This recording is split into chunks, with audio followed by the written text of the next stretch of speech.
Have you ever heard of DDT? Yeah, it's a pesticide.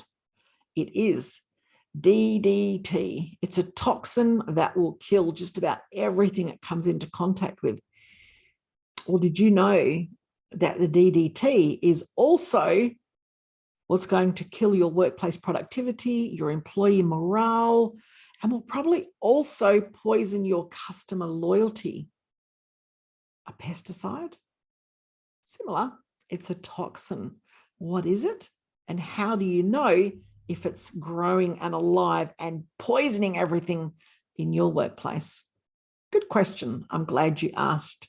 Hi, I'm Leanne, the founder of Reboot Mindset Coaching, and I'm going to be your tour guide today as we head off on a tour around the dreaded drama triangle so that you can see, as a proactive leader, if it's something that you need to start addressing.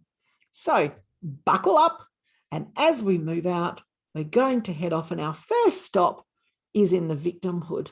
And in the victimhood, this is where we spot those employees that just come to work. They don't really speak up. They don't really contribute a great deal. They do the minimum of what they need to do. They don't really have a lot of energy for anything other than complaining about life, about money, about kids, about family, about relationships. That's really all they have energy for. But when you take them aside and try to give them a hand, they generally don't offer anything to you. And it's not because they don't want you to help. It's because their mind is filled with thoughts along the lines of, as if anything will change. Well, I spoke up once before and nothing ever happened. No one cares. It's all too hard. So they just carry on in that mindset of scarcity and lack. Oh, so let's leave there and go to our next destination, which is the land of the rescuer. And here in rescuer land, we see people that are really committed. In fact, they're so committed that they generally come to work early, and they might even stay late, and they may even sneak the laptop home on the weekend so they can just sneak in a few hours there where it's quiet. They go above and beyond, and if anybody can't do anything or is struggling, they will come and save the day.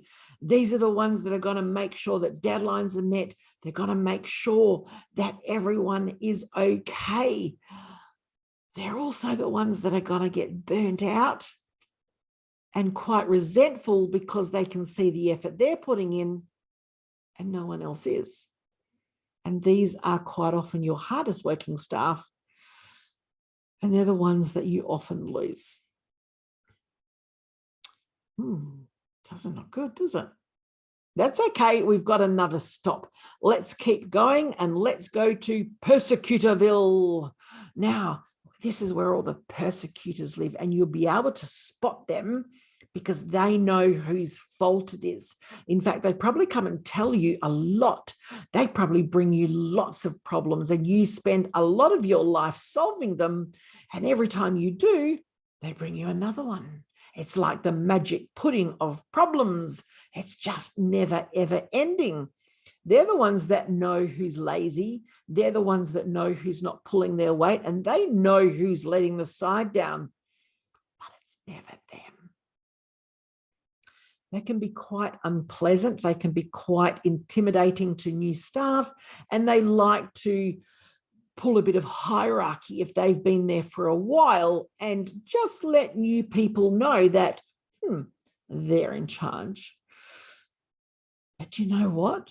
Do you know why they are really unpleasant? Do you know why they become bullies? It's actually because they're so terrified of their own failure that they'd rather just point out everyone else's. And, you know, we all have beliefs in the victim cycle. And yes, you heard right. We all have beliefs because we all live in the victim cycle. We all have that thought of, poor me, you know, oh, I don't want to say anything because I'm going to look stupid, or I'm not sure if I can do that. And then when we go to the rescuer cycle, it's literally because we don't really feel that we're that important. So we get our importance by helping people. And in the persecutor, as I just said, they're actually not that confident. So they will blame other people. Does any of this sound familiar? I'd be surprised if it didn't, because it is everywhere. So what do you do about it? Another great question. What you do about it, the first thing is you realize that no one is in the drama triangle by choice. In fact, they don't know they're in it because you didn't know you're in it. I was in it for 40 years and I had no idea, but by crikey, the minute I learnt, my life changed.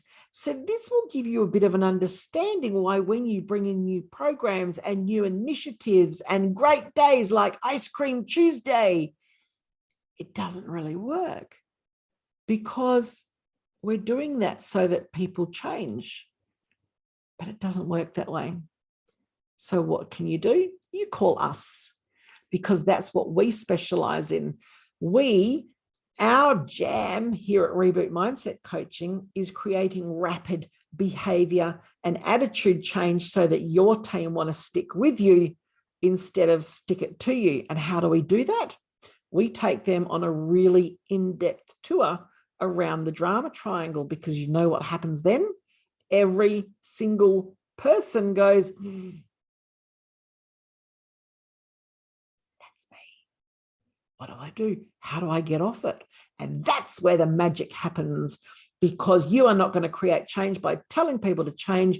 You are going to create change by showing people where they are without any finger pointing, because they're going to do all of the work for you. And once you do, everyone has the language to be able to hold themselves and each other accountable.